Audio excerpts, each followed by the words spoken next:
뜨거운 정치 토론과 음악이 함께합니다. 선곡 진검 승부. 뉴스 하이킥 애청자분들은 기억을 하고 계실 텐데요. 저희가 작년 가을에 야심차게 진행했던 인기 코너였습니다. 이번 봄 개편을 맞아서 시즌2로 새롭게 부활했습니다. 이번 주부터 매주 목요일 다양한 여야 정치인들이 이슈에 맞는 노래를 각자 한 곡씩 선곡해 오고요. 선곡 대결에서 승리한 측의 노래를 코너가 끝날 때 들려드립니다. 오늘 특별히 함께 하실 두 분은 여야의 청년 정치인입니다. 최지은 더불어민주당 국제대변인, 천하람 국민의힘 순천갑 당협위원장 스튜디오에 나오셨습니다. 안녕하세요. 안녕하세요. 네, 안녕하십니까. 네, 지금 두 분의 모습은 유튜브로도 생방송으로 보실 수 있으시니까요. 유튜브 표차원의 뉴스 하이킥 검색해서 들어오시면 저희들 모습을 보실 수 있습니다. 두 분 지난 설에 오셨지만 그래도 처음 오셨다 생각하시고 간단하게 본인 소개 좀 해주세요. 최지은 대변인부터. 안녕하세요. 더불어민주당 국제대변인 최지은입니다. 저는 부산 북강서을 지역위원장도 함께 맡고 있습니다. 네, 천하람 위원장님. 예, 안녕하십니까. 저는 대구에서 태어난 순천 사람, 제 줄여서 순천하람이라고 밀고 있는데요. 네, 순천에서 온 천하람 당협위원장입니다. 반갑습니다. 네. 오늘 뭐 대결이 기대가 됩니다. 어제 저녁에 사실 재보궐선거 개표가 있었잖아요. 두 분은 과연 어떤 마음으로 지켜보셨을지. 최지은 대변인은 부산에서 직접 선거에 임하셨으니까 더 아마 좀 이렇게 애틋하셨을 것 같은데 어떠셨어요? 네, 어저께 김영춘 시장 후보 캠프에서 같이 개표 방송을 봤어요. 네. 저는 사실 박빙의 승부를 좀 예상했기 때문에 또 실제로 그게 이제 바닥 민심에서 저는 그렇게 느꼈거든요. 네. 그래서 이제 예상보다 큰 표차를 보고 좀 사실 많이 놀랐습니다. 네, 놀라셨다. 천하람 위원장님은 선거 지원 하시고 그러셨나요? 저는 뭐 몇 번만 하고요. 그렇게 많이는 하지는 않았고요. 예, 여유가 있으셨군요. 그렇지는 예, 저희 당에 또 사실 네. 서울, 부산 지역에 계신 분들이 많이 하다 보니까 저는 뭐 방송이나 이런 걸 통해서 측면 지원만 많이 했고 저희 전남 도당 차원에서 이제 유세 지원들을 좀 간혹 했습니다. 네. 그렇게 했고 저는 사실은 일정이 있어서 그 개표 당시에도 이동을 하고 있었는데 네. 출구조사 발표되니까 저한테도 축하한다는 문자 메시지가 엄청 많이 그래요? 오시더라고요. 그래서 저도 이게 참 우리 당 분들이 굉장히 패배 의식이 많으셨는데 오랫동안 치셨었죠. 네, 예. 그래도 이번에 참 굉장히 기뻐하시는구나 이런 걸 저도 많이 느꼈습니다. 네, 두 분의 반응이 이렇게 다릅니다. 제가 오늘 두 분을 특별히 다시 초청한 이유가 있는데요. 특히 이번 선거가 2030 세대의 표심 어디로 쏠릴 것이냐, 이것이 이제 최대 관전 포인트 중 하나였잖아요. 두 분은 여야의 대표적인 청년 정치인이시기 때문에 이번 선거를 청년 정치인 시점에서 분석해 주시면 좋을 것 같아서 특별히 모셨습니다. 그래서 오늘 선곡 주제도요. 4.7 재보궐 2030 표심은 어디로 이렇게 정해봤는데, 자, 그럼 먼저 최지은 대변인부터 가져오신 노래 들어볼까요? 노래 주시죠.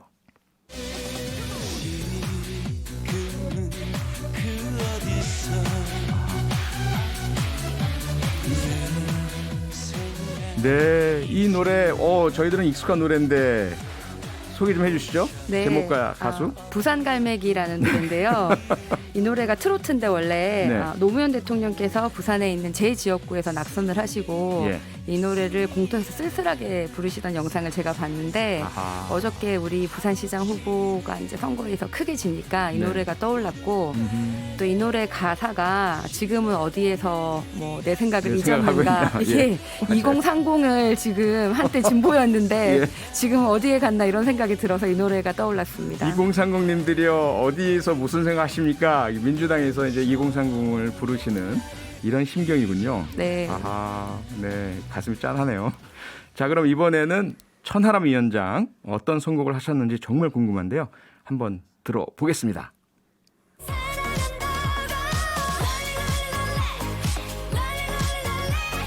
상당히 새로운 밝은 풍의 노래요. 소개해 주시죠. 네, 요즘 역주행의 아이콘이라고 불리는 브레이브걸스의 롤린이라는 노래인데요. 롤린. 우선 그 간만의 승리로 저희의 기쁜 마음을 표현하는 것도 있고 사실 실제로는 이 롤린이라는 곡이 발표된 게 2017년 3월 7일이거든요. 그래요. 근데 4년이라는 세월이 지나서 최근에 각광을 받고 사랑을 많이 받고 있습니다. 네. 사실은 이게 저희 당이 젊은 분들에게 결정적으로 외면받기 시작한 시점이 사실 2017년 3월부터거든요. 그렇죠. 그래서 4년의 세월을 지나서 이렇게 롤링이 역주행을 하고 사랑을 많이 받는 것처럼 네. 저희 당도 지금부터 이제 뭔가 젊은 분들의 본격적인 사랑을 받는 그런 정당으로 가고 싶다. 4년의 세월을 지나서 이제 밝은 내일로 가자. 네. 이런 마음에서 브레이브걸스의 롤링을 선곡했습니다. 네. 최지은 대변인은 부산 갈매기, 그리고 천하람 위원장은 역주행의 대명사인 롤린을 선곡하셨습니다. 이 중에 더 마음이 가는 설득력 있는 노래가 어떤 곡인지 청취자 여러분께서 골라주시기 바랍니다. 휴대폰 문자 샵 8001번으로 주셔도 되고요. 이때는 짧은 건 50원, 긴 건 100원의 정보 이용료가 있습니다. 무료인 스마트 라디오 미니로 보내주셔도 되고 유튜브 댓글로 남겨주셔도 됩니다. 모두 취합해서 두 분 중에 어떤 분이 선곡 대결에서 승리했는지 나중에 우열이 가려지게 되죠. 그리고 우승한 이긴 분의 노래를 마지막에 틀어드리도록 하겠습니다. 자, 그럼 본격적으로 이야기 이어가겠는데요. 그야말로 국민의힘의 압승이었습니다. 서울은 거의 20% 가까운 표차, 부산은 무려 30%에 달하는 표차였고요. 이 정도 격차 당연히 최지은 대변인은 예상 못하셨겠죠. 네, 저는 설사 지더라도 네. 박빙으로 질 것이라고 생각을 했고 그동안 여론조사도 안 믿었어요. 네. 사실 이제 지역에서 제가 가면은 또 너무 반갑게 맞아주시는 분들이 많으셨고 네. 또 사실 이제 선거를 할 때 이긴다고 생각을 하면서 끝까지 달리는 거잖아요. 그렇죠. 진다고 생각하고 선거를 할 수 없기 때문에 더 안 맞아요. 믿었던 면도 있는데 네. 그래서 저는 이 표차를 보고 굉장히 이제 겸허하게 우리가 받아들여야 되고 우리 민주당도 한번 확 다 바뀔 필요가 있다 이런 생각이 들었습니다. 네. 천하람 위원장님은 오랜만에 승리다라고 말씀을 주셨는데 네.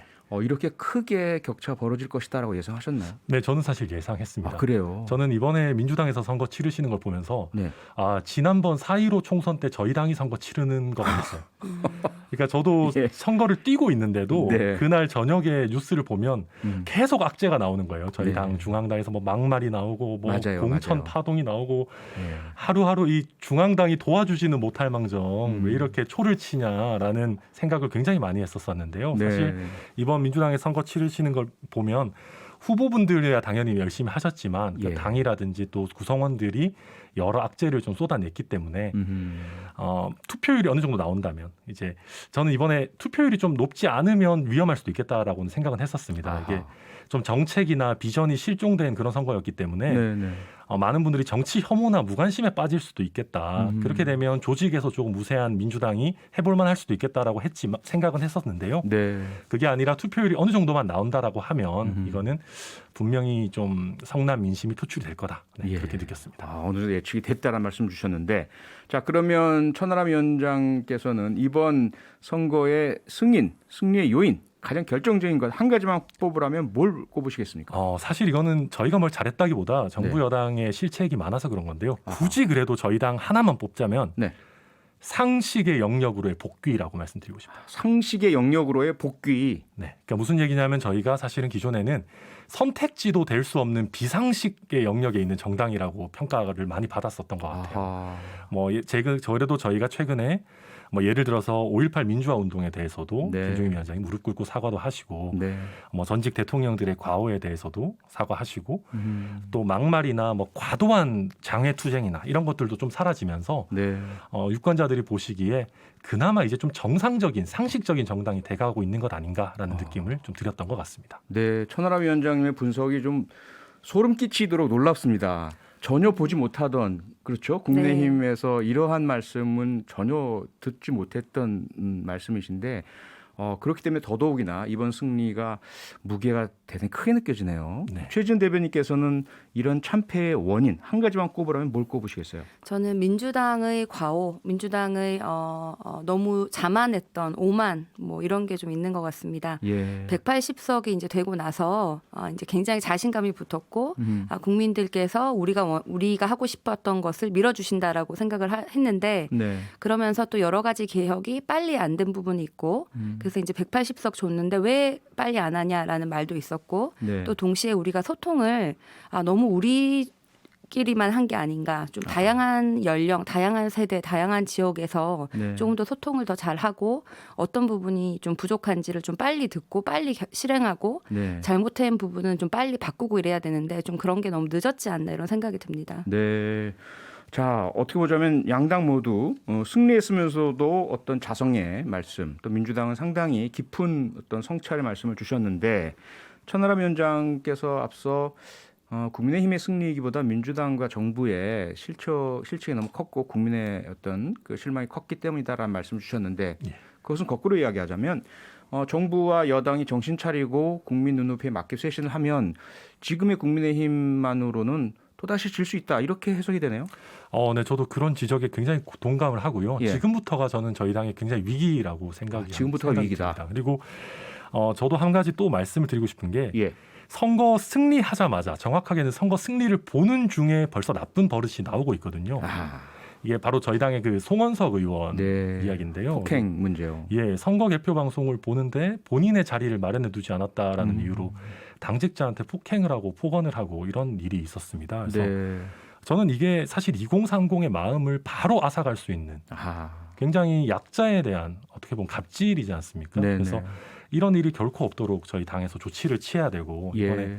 당직자분들께서 뭐 탈당하고 사과하라 이렇게 얘기를 하셨던데 네. 저도 당직자분들에게 정말 120% 연대하고 싶고 아하. 이 자리를 빌어서 저는 저희 당에서 정말 송원석 의원에 대해서 탈당이 아니라 네. 제명을 하는 정말 강한 이제부터 더 우리 스스로의 잘못에 엄격하겠다라는 네. 제스처를 지금부터 보여줘야 된다. 그렇게 촉구를 하고 싶습니다. 네. 최지은 대변인 이번에 앞서도 제가 서두에서 말씀드렸지만 선거의 관전 포인트 중에 하나가 2030의 표심이었습니다. 네. 전통적으로 2030 젊은층은 민주당 진보적인 그 정당 어젠다에 마음이 많이 갔었고 투표장이 많이 안 나와서 어르신들에 비해서 또 표를 많이 행사하지 못했다 이런 지적이 많았는데 이번에 거꾸로예요. 국민의힘의 거의 20대 남성 같은 경우는 75% 정도의 왜 그랬다고 생각하십니까? 저는 정책의 실패가 한 가지 있는 것 같습니다. 정책의 실패. 예, 우리가 부동산 같은 경우에 사실 이제 우리가 실제로 느끼기에 2030 세대가 너무 억울하다. 이제 앞으로 올라갈 사다리까지 없어졌다. 지금 너무 비싸서 살 수가 없다. 이러면서 굉장히 상실감을 느낀 것 같아요. 네. 그래서 이 집값이 너무 오르고 불평등은 또 너무 심해지는데 정부에서 내놓는 정책들이 본인들에게 더 상실감을 크게 주는 그게 이제 굉장히 큰 문제였던 것 같고 네. 또 원래 2030 세대들은 이제 먹고 사는 문제 이런 게 더 중요하지 뭐 예. 옛날에 민주화 거대 담론 이런 거보다는 실제로 지금 내 삶이 어떻게 잘 되는지 이게 중요한데 거기에 대해서 우리가 좀 귀 기울여서 듣지 않았던 것 같아요. 뭐 청년 정치, 뭐 2030 중요하다고 하면서 좀 형식적으로 뭐 한 명 정도 2030 정치인을 데려와서 세워놓는다든지 네. 정말로 우리가 2030이 하는 말을 들으려고 얼마만큼 시간을 보내는지도 모르겠고 그 2030이 가장 필요한 정책들을 만들고 결정하는데 2030이 참여되어서 결정한 적이 별로 없습니다. 아하. 그래서 정책들이 위에서 만들어져서 이렇게 탑다운으로 네. 됐지 바텀업으로 되지 않았는데 거기에 대한 큰 변화가 필요하다고 생각합니다. 네, 청년의 목소리를 듣지 않았고 진지하게 그다음에 청년을 주체로 인정하기보다 대상으로 삼았다 이런 반성이신데요. 천하람 위원장께서는 2030의 표심이 국민의힘으로 쏠렸던 이유 뭐라고 보세요? 저는 사실 청년들은 뭐 진보 보수 이렇게 이념의 틀로 정의할 수 없다고 생각합니다. 특히 네. 지금의 청년분들은 정치에 대한 관심이라든지 기존의 뭐 이분법적 사고 이런 게 기존이랑 완전히 다르거든요. 그렇죠. 그래서 저는 2030 세대가 보수화되었다 이런 분석에는 동의하지 않고요. 예. 정확히 얘기하자면 저는 여전히 2030이 기득권에 저항을 하고 있다. 아하. 다만 기득권이 민주당으로 바뀌었을 뿐이다라는 말씀을 드리고 싶고요. 음흠. 특히 조국 전 장관 사태나 뭐 박원순 시장 때 뭐 피해 호소인 그 사태나 뭐 또 공천을 하지 말았어야 되는데 한 거 이런 것들을 LH 사태 이런 것들을 쭉 보면서 예. 뭔가 민주당이 개혁 세력인 줄 알았는데 알고 보니까 민주당 역시도 개혁되어야 될 세력이었구나라는 거를 젊은 분들이 이번에 뼈저리 있게 느끼신 것 같아요. 그래서 네. 실제 민주당 내에서 아까 우리 최지은 대변인께서 말씀하신 제대로 된 개혁을 하지 못하면 저는 이것은 더 길게 보면 우리 국민의힘, 더불어민주당 모두 2030에게 외면받는 더 심각한 정치 혐오와 무관심의 세대가 올 수 있다. 그래서 저희 양당 모두 진짜 제대로 이번에 개혁을 해야 된다. 그렇게 생각이 듭니다. 네, 20대는 그대로다. 기득권에 저항한다. 네. 그런데 민주당이 기득권이 되었다. 간단하게 정리하면 이렇네요. 네, 근데 맞습니다. 그것을 깨닫지 못한 채 여전히 기득권적인 모습을 보인다면 아마도 젊은 층은 계속해서 민주당에 저항할 것이다. 오히려 국민의힘은 뼈저린 반성과 어떤 황골 탈퇴, 과거의 어떤 기득권적인 행태에 대한 자성을 하면서 그 짐을 벗게 되면 지금 온 2030의 지지를 계속 가져갈 수도 있을 것이다. 이렇게도 해석이 되네요. 네, 맞습니다. 네, 앞으로 어떻게 될까 정말 뭐랄까요, 좀 궁금하기도 하고 기대도 많이 되는데 하나만 더, 한 걸음만 더 깊이 들어가서요, 최지은 대변인. 그런데 그 정도가 너무 크고 심했어요. 이번에 네. 전통적인 국민의힘 지지층인 60대 이상보다도 네. 20대 남성이 훨씬 더 많은 지지를 국민의힘에 줬거든요. 짧게 가장 결정적인 요인 뭐라고 보세요? 남성이라는 측면에서 봤을 때는 이제 20대 여성은 아니고 20대 남성이 특히 보수화가 됐는데 네. 전 이게 이제 그 양성 평등이 마치 여성을 우호하는 정책처럼 그 프레임이 좀 쓰여진 부분도 있는 것 같습니다. 네. 그래서 우리가 정말 가야 하는 방향은 모든 사람이 고르게 다양하게 잘 사는 것인데 젠더 갈등과 역차별 논란이죠. 예, 그게 네. 이제 남성의 표심만 유독 보수화가 된 것은 그게 한 부분이 있는 것 그 같습니다. 부분을 민주당이 제대로 대응하지 못했다? 아니면 남성들 오해하고 있다? 어떤 쪽입니까? 홍보를 민주당의 의도가 잘못된 것은 민주당이- 아닌데 예. 사람들이 느끼는 것은 다르게 느끼는 것 같습니다. 아하. 네, 알겠습니다. 벌써 마칠 시간이 다 됐네요. 선곡 대결의 결과는요. 광고 듣고 와서 발표하겠습니다. 박빙의 승부였는데요. 오늘의 승자는요. 4.7 선거와 달리 부산 갈매기입니다. 55대 45 정말 박빙이었고요. 최지은 대변인, 천하람 위원장 두 분 고맙습니다. 네, 감사합니다. 네, 감사합니다. 네. 평일 저녁 6시 5분에 여러분을 찾아갑니다. MBC 라디오 표창원의 뉴스 하이킥.